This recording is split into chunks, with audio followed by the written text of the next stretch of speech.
From Cork 591 Studios in beautiful downtown Jesup, Iowa, with the carnival right out in front of us. This is the birthplace of the Bohemian Revolution, and we are the Bohemian Underground, with producer Blake Tempus and co-host Dale Reaver on assignment. Again, I am Jim Gillespie, and this is the Jesup News for June 23rd, 2025. We are sponsored by Mickey D's Pizza and Lobster. The Pharaohs are kind sponsors of this podcast.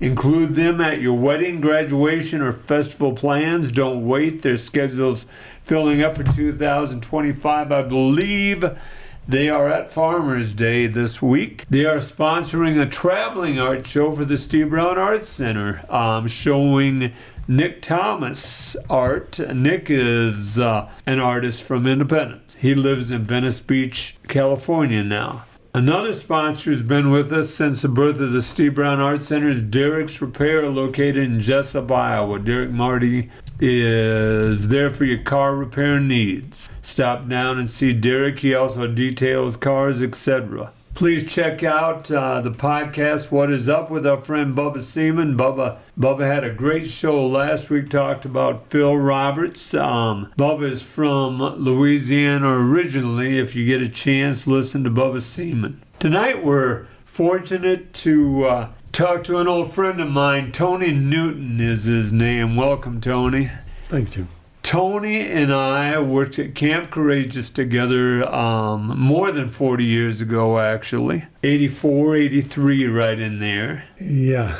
And I was over for the Steve Brown Arts Center. I was at Independence at the Farmers Market. And Tony, who hasn't changed an iota, maybe a gray hair, came walking up, and I recognized him immediately. And he recognized me, believe that or not. I'm about 100 pounds heavier than I was at Camp Courageous. Tony is one of the more interesting people that I've ever met, and I enjoy talking to Tony. Tony is a graduate of the University of Northern Iowa with a humanities degree and an art degree. An art education degree. Yeah. So welcome, Tony. Tony, there's so much I want to talk to you about. We had a great conversation before the mics were on. I wish it would have been on. The listeners would have enjoyed that, and we'll probably get through some of that too. Okay. So Tony, tell us where you grew up and stuff. I grew up in Independence. I was born in Lincoln, Nebraska. My father was in the Air Force, and my mother had gone there out of high school to study to be a beautician. And they met, friends' weddings, and got married. And he was from Independence. I think he was actually born just west of Owine in Orrin, which is a tiny burg. And so grew up in Independence, and I grew up in Independence. We moved here when I was about 5, and I went through all of my schooling in Independence. Sort of a misfit throughout high school. Didn't do very much in school. Was sort of adrift, and did not go to. Didn't even consider going to college until I was 24, 25, and I went to UNI. One of the odd things was that before I went to college, I went to muscular dystrophy summer camp, which was in Madrid at the Y camp, I think, out there. And I did that, and then a year or so later, I decided to do it again, and that's where I met you, was at Y camp, at Camp Courageous. Yeah. They had moved to there because Camp Courageous had a lot more, the Y camp just did not have the handicapped accessible stuff. They didn't have much of anything, and Camp Courageous was designed for handicapped. So I went there, I met you, and I think it was probably your last year there, but I saw you, spent time with you then, and then saw you when you came to visit camp the following summer when I worked there full time. And so we knew each other. We didn't spend much time together, but there was certainly a kind of a connection. Anyway, so that's where that was. Guys that are long and tall and skinny like we are. That's right. So you're right. So, Tony, I'm interested that 6 years from graduation to when you went to college, you mentioned working at camp. What else did you do with yourself? When I graduated from high school, I was working at the Allerton Axtell Inn, which is no longer there, but it was a pretty fancy restaurant. And then I got a job at a foundry in Brandon Denton Castings. I did that for a few months, and then somebody told me I should go apply at MHI, so I got a job at the Mental Health Institute, and I worked there for a year and a half. And my experience, some part of my life has always been going between working directly with helping people and working with stuff. So when I left MHI, instead of going on into nursing, which is what lots of other people would have done, I went and got a diploma to be a machinist. Oh, really? Yeah. And so I ended up doing that for a little bit, and then I did the muscular dystrophy summer camp. And after that, I ended up hitchhiking out to Las Vegas because I had felt relatives out there. And on the way back, a guy picked me up and went to visit his brother in Larned, Kansas. And so I ended up, there was a state mental hospital there. And so I worked there for a year, more or less just to see what it was like and how different it was from this one. And it was a lot different. After that, I came back and I worked at a nursing home in Independence. For about 6 months, and then I was getting ready to go off and see the world again, and they offered me the job as the activity coordinator. So I did that for about a year and a half, and then I went to college. I've got to go back and ask the question, Tony. What was the difference between MHI and the place down in Kansas? I would say that the biggest differences would have been that MHI was built a lot earlier. And it was designed around like a big central building. And Kansas was designed to have lots of different buildings with a central cafeteria and things. And so the patients would, unless they were a danger or a risk or something, would leave the building for meals and come back. And so MHI was designed completely and utterly having males and females separated by floors, by buildings, and stuff like that. The place in Kansas had males and females were separated like by a doorway. And so during the day, they were mixed together, which caused all sorts of problems, but it was life in general. So that was probably the main differences there, was that they had to walk out the door. And at MHI, there were lots of times when people didn't see the daylight for a while, other than through the window. Is there a better, Tony, at that time? I mean, obviously things have changed drastically over the years, but was there a better at that time? Was it better? I mean, was there a better? Was the one in Kansas better? Was the setup better in Kansas and Iowa better? My opinion is that most healthcare facilities for long term quite often end up being set up, in my opinion, to make the staff more comfortable rather than fixing the patients. Yeah. I think by the time they end up in a place like MHI, they're just trying to keep them comfortable for whatever's left, and there's very little real therapy or anything like that. I'm prejudiced against it. Right. But for assorted reasons. When I worked at the nursing home, I don't think the nursing home was bad, but I thought that I have a prejudice against giving people medication so that the staff people are comfortable. And that happened a lot at MHI. So you and I were talking about this before we went on the air about medication in general, the problems that come with medication. In our culture, I mean, it's not just for the mentally ill where there's problems with the Prozac and the like, but it's like someone that has AIDS that gets on the AIDS cocktail. That cocktail only works for a certain amount of time, and then they got to change the cocktail because it's like a person that drinks alcohol. They start with getting drunk on 2 glasses of wine, then it takes 2 bottles of wine. Eventually. Yeah. Eventually. So anyhow, okay, well, so you graduated from UNI with humanities and art education. So I graduated in 1989 from UNI with a humanities degree. I'm not sure that humanities is a great degree for anybody to get. I guess when I went to college, I went with the idea that what I wanted to do was learn rather than be put in a box someplace. That has always been one of my problems, is that I'm more, what do I want to say? I'm not very good at, like in high school or in other places, I'm not very good at doing something because I want a good grade. I do it because I want the knowledge that goes with it, and the grades are a different thing. Wow, Tony, that's the problem with education. It's not your problem. Yeah, I know. I figured that out when I went to school to be an art teacher, was that there's a difference between student-centered education. The main difference between a public school and a private school isn't that the teachers are better or worse in any different place. What it is that most private school teachers don't get the same benefits as a public school teacher, but they do it because, as a rule, their class size is going to be 15 or less. It could be 10 or less. They get to actually do what most teachers really want to do, which is teach the students rather than teach to a curriculum. And that's why people pay the extra money to send their kids to a private school, is that it's student-directed education, at least to some extent. People in the United States have known since Thomas Dewey 100 years ago that the best size for a classroom is 16 or less, but we don't do it for whatever reason.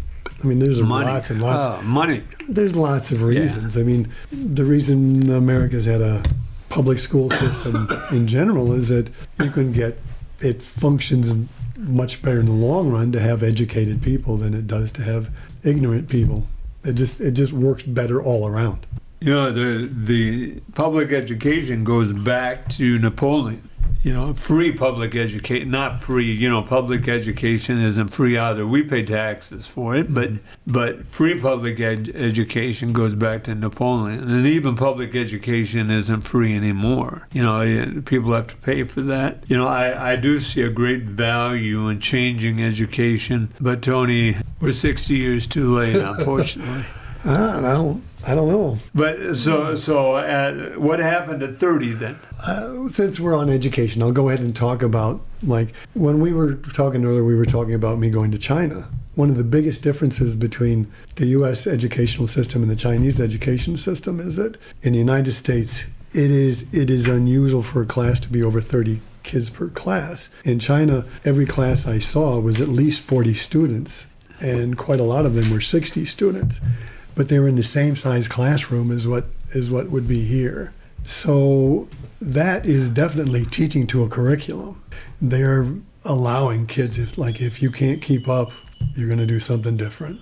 So I've got to ask Tony, in a class of 40 or just 60, and I've seen the video. We're going to have a video of Tony teaching in the classroom and leading a song here. We'll talk about it in a little bit on this week's podcast. But I've got to ask this question from an educator's standpoint. Was there discipline problems with 40 to 60 kids in there, Tony? Well, yes. The teaching system in China is different in that, like, even with the elementary students, teachers only have 3 and at most 4 contact hours per day. Like in the elementary classroom, an English teacher would teach 3 different classes, and the students would stay in the classroom. The teacher would move to 3 different classes. And it worked the same way with other things as well, that the kids stay put and the teachers migrate from class to class.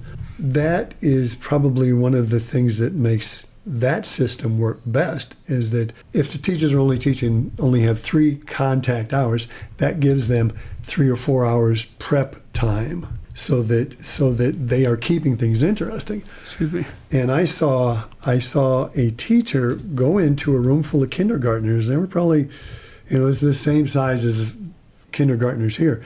And she was teaching them and got them out of their seats, interacting, doing what they were supposed to be doing, which was an English class, and they were learning. And she had this thing where she raised her hand like this, ding, ding, ding. And by the time she hit 5, they were all back in their seats and ready for the next bit. And this was kindergartners, that they were they understood the thing. And so she would get them going and then get them back down again, up and down, keeping them interested the whole time. And it is really hard to keep a group of kids, any kids, engrossed in the whole time. And it's a lot harder if you're doing something for 7 hours than it is for like an hour and you got an hour off. You do an hour and you got an hour off. So that was the main difference that I saw. that's the only way you can do that is by they had a lot more teachers. This is T. Brown Arts Center Podcast Network. We're with Tony Newton, and we were talking about Chinese education and 40 to 60 people in classroom, and how the teacher moves from room to room, and how the organization is incredible. It seems like it, yeah. Yeah, so I found there were other things about it that weren't so good. I mean, all Chinese teachers were likely to be there for 8 to 10 hours because they might be doing other things. And when I taught at the high school, it was almost all high schools in China are boarding schools. And it's because they cover a great deal of territory and they have the system. And the students went, they had classes Monday through Friday from roughly 8 or 9 o'clock in the morning, depending on when they started, and it would go until lunchtime. The classes were 50 minutes, and they had a 10-minute break between classes, so it just on the hour every hour. After lunch, they were off until about 2 o'clock, and they had several more classes, and then there was supper time, and then they would have a couple more classes at night. So this is Monday through Friday. Saturdays, they had classes from morning, roughly the same schedule from morning until supper, and they were off from supper time until Sunday morning. Sunday morning, they would have class until noon, and then they were off from noon until after supper. So they were there all week. Wow. And it was full time, and it was brutal. Most of the good students that I saw were studying until midnight or 2 o'clock in the morning every night. So they were going on 4 or 5 hours sleep every night. And that's what they were doing so that they could get into college, because the college entrance examination is brutal and unforgiving. That was the high school level. Yeah. And you talked about, before we pause for identification, you talked about that teacher that had kindergartners. What was their schedule like, Tony? I don't know. Oh, okay. I don't really know. I only visited that school at that point. For one lesson. I didn't get that. I just saw that was what that one teacher did at that one point. What was your teaching assignment, Tony? I taught high school, and it was more of a show than to say I was teaching, because I saw the students once every 2 weeks. So at the high school level, I saw them once every 2 weeks a week. So it wasn't really, there's not much you can do with 60 kids once a week for an hour. Right. When I was at my last 2 years, I was at the university, and I was teaching 2 hours once every 2 weeks. So my university schedule was why I wanted to stay in China until I retired, because I taught from 8 until noon, Monday, Tuesday, Thursday, and Friday. And that was my schedule. I did a 2-hour class, and then I did another 2-hour class, and I was done for the day. And that's the way it is for most Chinese teachers, is that they have 3 or 4 hours a day, and that's it, 5 days a week. And then what were you teaching, Tony? Spoken English. Okay. So at the university, it was much easier because I could. I didn't have as many students, and there was more room, and so I could split them up into groups, give assignments, and have them speak in English about topics. There were lots of interesting things that I found out during the conversations, but that was the nature of it. So what is something unique you may have found out in a conversation? Chinese students would never ever consider saying thank you to their parents. It was just sort of, they weren't expected to, and it would have been considered odd that they would not have gotten what they needed from their parents. I just thought that was odd, because if a child in the United States did not say thank you for something, they would get a lesson from somebody. Right. And then in China, it just never occurred to them. So how old were your students in college when you had them in college? Just the same age, 17 to 20. I think all of my students in college were freshmen, so it would have been 17 to 18. And how'd you get that? How'd you get that job? That's a long story. Well, that's why we're here, Tony. My first job in China was, I was unemployed. I was looking for something to do, and I found something on Craigslist, and it was somebody had a con going. Like there's this rule that if you're looking for an overseas job teaching English in a foreign country, if they ask you to give them money to do it, it's a con. There are lots of people that will give you money to show up and put your seat in if you'll show up and do what you're supposed to do. Right. So anyway, it turned out to be a con, but a friend of mine that I knew from UNI called me up, and it was like out of the blue. It was like what I sort of consider a God thing that, I was looking for something and she handed me the exact information I needed, where to send in my resume, and I immediately started getting real, job offers after that. So I got it, and I finally got a hold of the real thing on like August 1st or the end of July, and I was supposed to show up like 5 weeks later. And so I had to send off my passport and get it back, and the next thing I know, I'm on a plane. Where were you living at this point when all that That was happened? Western Nebraska. You were, and so you had 5 weeks to get your passport, get an entry visa. Yeah. That had to be, how hard is it? I've had to get entry visas in a rush, and that's hard. Like if you were in Iowa, you could probably drive to Chicago and drop it off, and it would be a bad thing. And from Western Nebraska, you have to send it to Washington, D.C. So I had to overnight it to Washington, D.C., and they overnighted stuff from China to give me the right paperwork. So it was really weird. So it took 2 weeks to get everything squared away, so that I even had the visa. So you get everything. 5 weeks. Yeah. You say goodbye. What were you doing? What were you doing before you left? What was I doing? Well, I was making sure that I had clothes for a year. Okay. Okay. There you go. It never occurred to me, like after I got there, that I would not see coffee. That it just wasn't an option. And I'm a cheese fan. And cheese, like if you're lucky, you can find a grocery store with like Kraft singles or something, but you don't find like good old cheddar. Well, hold anywhere. that thought. You're getting ahead on me here, Tony. What a great story. So cheese and coffee. All right. But I mean, what were you doing for a job before you got offered that job to go to China? Okay. So, let's go back to what was I doing after college. I ended up with several jobs. I ended up down by Iowa City, and I worked at the Herbert Hoover National Historic Site in West Branch. I was there for 3 summers, and in the wintertime I was a garbage man. I worked for an electrician, and what else did I do? School bus driver, whatever I managed to do to survive. And then eventually I went back to UNI to get my teaching certificate, and I got a job at a tiny K through 12 school in Moulton, which is near Centerville. It's like 5 miles from Missouri. And so I was teaching K through 12 art, which is a job in and of itself. Oh, that's unique. Because you can do the same thing with kindergartners and second graders, maybe, but you can't like keep pushing it up. So every day is a different prep. And they also gave me the yearbook, which can be a full-time job all by itself, and the Talented and Gifted program. So I did that for 2 years, and at the end of my second year, I was so completely and utterly exhausted, I couldn't do it again. And so I decided I'd take a year off, and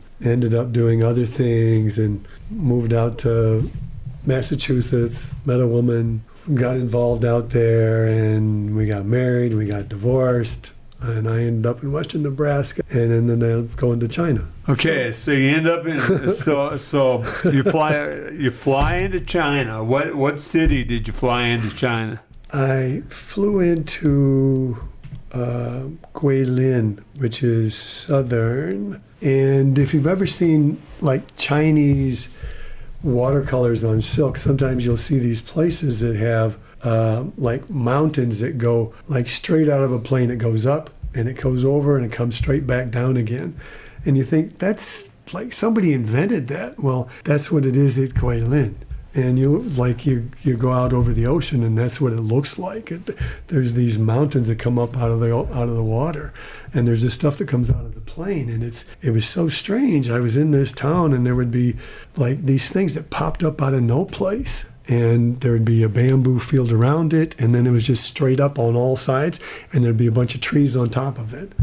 In town, there was this one that was bigger than most of them, and there was a Buddhist shrine up there that you could walk up to, go around and around and around and around up to the top. That's where I was for my first week, and it was August, and it was southern China, and it was 95 degrees every day, so humid that it was miserable. I saw something there that I thought was the most amazing vehicle. Somebody had taken something that was like a tiller. It was a tiller. There was an engine sitting on wheels, and it was attached to a wagon. And so this thing that was probably, 25 horsepower would pull a wagon, and it wasn't designed to go fast, but it could pull a ton of stuff. You could load it up with coal or do anything you want to, as long as you weren't planning on going more than 5 miles an hour. And it looked like what I thought when I saw that thing was that it was a horseless carriage. It was a motor on wheels that pulled stuff. It was so cool. Yeah. And one of the strange things about that place is that some of them, to steer it, you turned it like you would a tiller. Okay. It was just a handle. Like they got bigger and bigger and bigger till some of them were like dump truck, but they still had a motor sitting on the front wheels that pulled it. But it was, like a 1-ton truck. And were they making them there where you lived? Yeah. They were making them there where Somewhere, you lived. Yeah. So Tony, who picked you up at the airport? A guy who was a chauffeur, I guess. They picked Okay. up several of us from the airport and drove us there. So Chinese drivers are insane. So did you meet those people on the plane? Did you realize the people on the plane were going to the same place you were? You just So I got there. I did 2 weeks of orientation. They gave us basic Chinese and tried to help us learn how to order food and things like that, which was terrible. I had a hard time learning to order food at restaurants. And then they sent me to my school, which was Sichuan province, Chengdu. Sichuan province is where Sichuan food comes from, and it is known for being spicy. So I went to Chengdu, and then I was somebody picked me up from the school, and it was a 5-hour drive to the middle of no place. at any time during this time, did you think, what the hell am I doing? Yeah, more than once. I'll bet. I've thought that many times. Like the first day I walked into the Mental Health Institute, like, what in the world am I doing here? But, it's one way or another, people think that a lot. I mean, throughout life, dating and everything, there can be this time it's like, what am I doing here? Why am I doing this? Right. I think everybody just sort of gets to a place where you get kind of, what do I want to say? Well, we worked at Camp Courageous. Camp Courageous was 100 hours a week with some of the hardest people in the world sometimes. There were lots of days when, can I keep going? Yeah. Maybe it was because I had experience with the mental hospital and the nursing home and Camp Courageous and all kinds of stuff that going to China it was problematic a lot.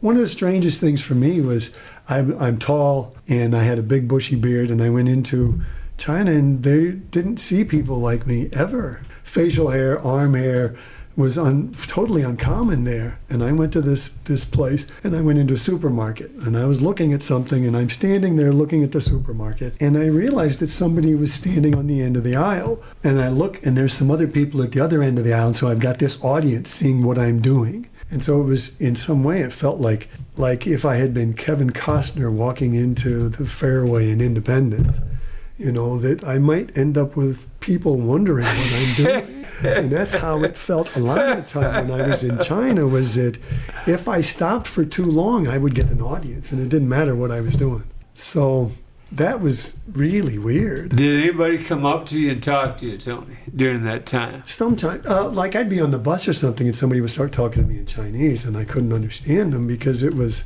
Lots of the people in China learn Mandarin as a second language. They have their own normal dialect as a first language, and so they speak Mandarin with a local accent. Yeah. So it'd be like somebody from China going to Australia and learning English in Australia, and then going to Dallas.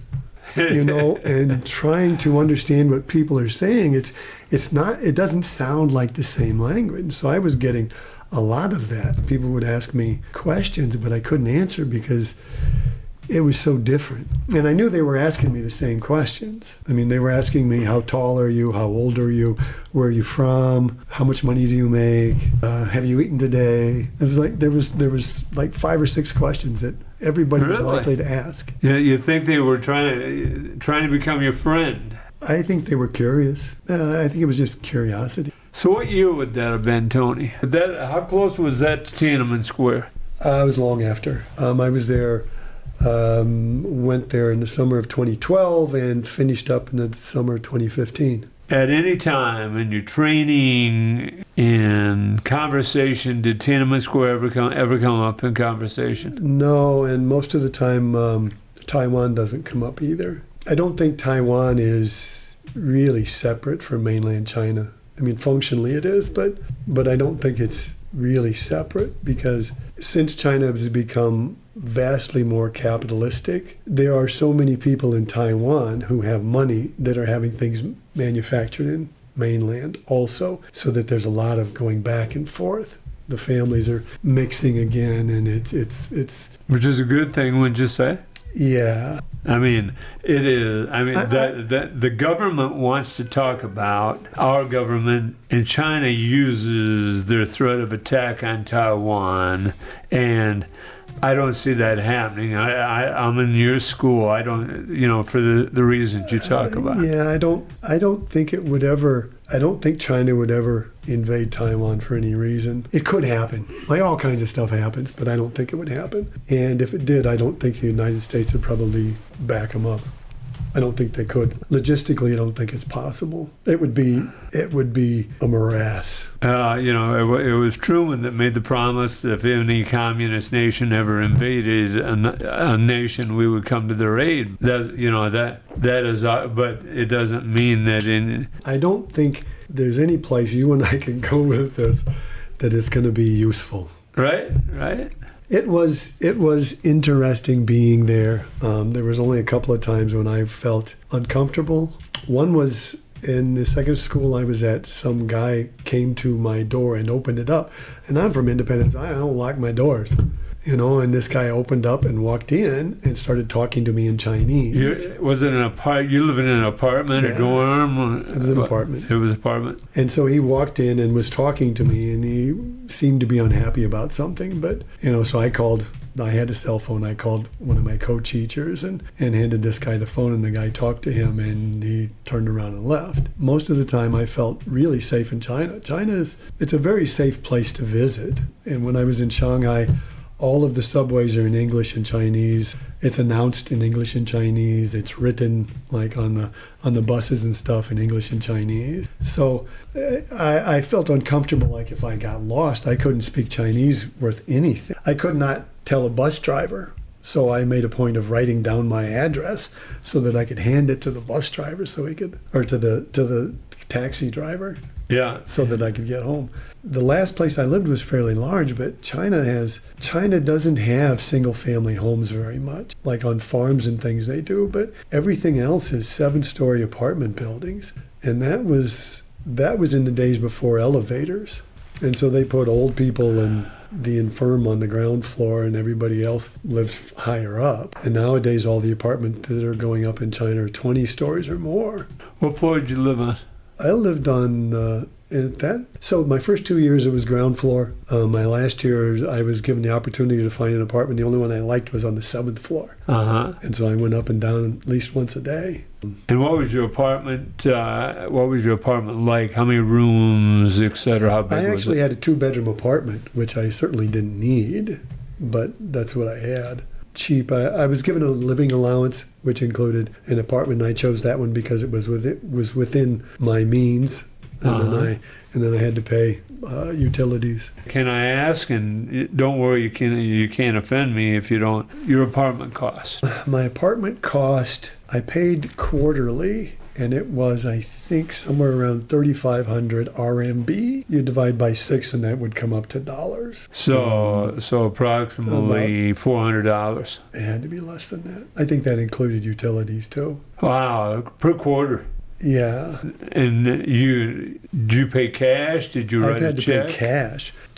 There is no such thing as checks in China. everything was done by cash. And so I got a monthly paycheck, and every month I would squirrel away 1,200 RMB, which is, in my sock drawer. $200 approximately. Yeah. So I would tuck it away, and next month I do the same thing. And then when they came for their money, I could just all this cash. But it was strange. Like in the U.S., I would never walk around like daily with $200 or $300 in my wallet. I just wouldn't for any reason. But in China, I walked around with 400 or 500 RMB all the time. Right. Because most instances, lots of things were done by cash. I guess I would translate it into American money, and I'd be walking around with $100, but it was 600 RMB. Seemed like a lot, but it wasn't that much. So anyway, my pay was 6,000 RMB a month, and I managed to squirrel away about half of that. I mean, I didn't have a car. The bus service was great there. I was the apartment that I lived at in Suzhou was on the same block as a supermarket, so there was a Walmart there. I could go get coffee and cheese there. you could, huh? So those places had some. It wasn't the best, but it was there. I took a French press with me when I went back. But I didn't drink coffee very much. I pretty much stuck with tea. I had like coffee for medicinal purposes. Like if I had a cold or something, I'd have coffee. Just didn't think about it. You know what? I mean, we could speak for hours on this, Tony. Yeah. This is C. Brown Arts Center Podcast Network. I'm with Tony Newton. Tony's talking about his time in China as a teacher. Tony, you shared a video with Blake and I. Tell us about that video. My first year in China, my co-teacher was supposed to teach me some Chinese. That was like part of his job, and I hardly ever saw him. He was newly married, had a new baby, so he was busy with other stuff. So he gave me this song, and in Pinyin, which is basically it's a phonetic version of Chinese, written Chinese, so that you can kind of say it correctly if you know what you're doing. I never did get any good at it, but he gave me that, and I sort of convinced him to give me a transliteration of what the words meant, and I was going to like try to set it up as so that it could be done in English. The trouble with translating Chinese poetry to English is that all Chinese symbols are a single syllable. Every single one. Ding, ding, ding, ding, ding, ding, ding, ding, ding, ding, ding, ding. And so when you get to English, words are not all single syllables. And so ideas are not all single syllables. And so I ran into problems when I was trying to do it that seemed insurmountable. And so I quit. Between my second year and the year when I went to the university, I got talked into doing going to a summer camp and teaching in a summer camp for a month, because they offered me like a lot more money than I was used to, and I needed to buy a computer, I needed to set up an apartment. So I went there, and so while I was there, one of the things I decided to do was that I decided to teach calligraphy, which I'm pretty good at calligraphy, not great, but good enough. And I figured out a way to make calligraphy pens out of chopsticks, which you couldn't buy calligraphy pens in China like that anyway. Everything they do is with a brush. And I couldn't teach English calligraphy that way. And so I figured that out, so I started working with the kids. And it occurred to me that it would be nice to do this song with those kids. They were all junior high school kids. And so I started working on it again, and I figured out there was one part that was not translatable to do functional English. I could have skipped like an article or something, and so I changed it, and so instead of it going ding, ding, ding like the normal song did, zipped it up a little bit. So you go ding, ding, ding, ding. So I snuck in four syllables in a 3-syllable place, and we did it. And so at the end of the month, we all got together in this room, sang it, and so I'm up on the stage with all of the teachers and all the students, and I'm sitting there with my camera, and I did a video of it, and that's it. I wish I'd had better microphones on some of the kids, because you can't always understand what they're saying, but the words are there. Right. Well, so, Blake will tie that in. So what brought you home, Tony? Finally, what brought you home? Two things. The pollution in China is as bad as they say it is, and sometimes worse. And living on the 7th floor, I was climbing up and down stairs, and my knees started going bad on me. You and I have talked about, one of the great things about being tall is that everybody wants to be tall. And one of the worst things about being tall is that it's horrible on joints, backs and knees and hips. And, the leverage is absolutely wrong. And so going up and down the stairs after my second year, I just couldn't do it anymore. And the pollution was getting to the point where I couldn't get through a class without eating cough drops to keep my throat so scratchy. So I just decided it was time to come home. And I think a lot of people get burned out when they are too much alone. And I was with a lot of people all the time, but I was still most of the time alone. I mean, even it's that thing of being alone in a crowd. Yeah. Oh, yeah. They could talk a lot about that. Yeah. Yep.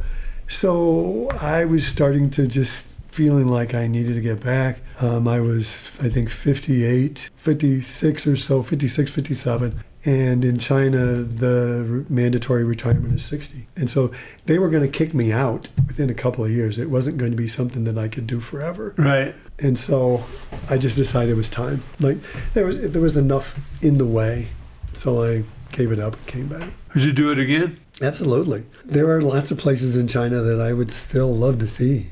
I did see an island, like there's an island off the southern coast of China, Hainan, it's like Hawaii. I've never been to Hawaii, but that's what people say, and it was fabulous. It was really, really, really nice. And was it Richie Rich? I mean, was it where the wealthy went for the Chinese wealthy? Probably. The reason I went there was my first year, they did something, the company that hired me did something odd with my visa. And they sent me to Hainan to get the visa, and I don't know if it was they paid the right official there that they couldn't pay in Sichuan.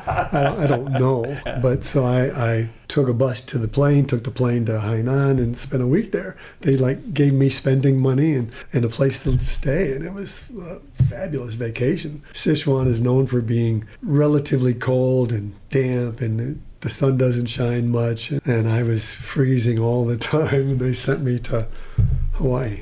So the company... There's lots of places I would love to see in China. The company that you work for, were they making money off of you hiring people like you? They were.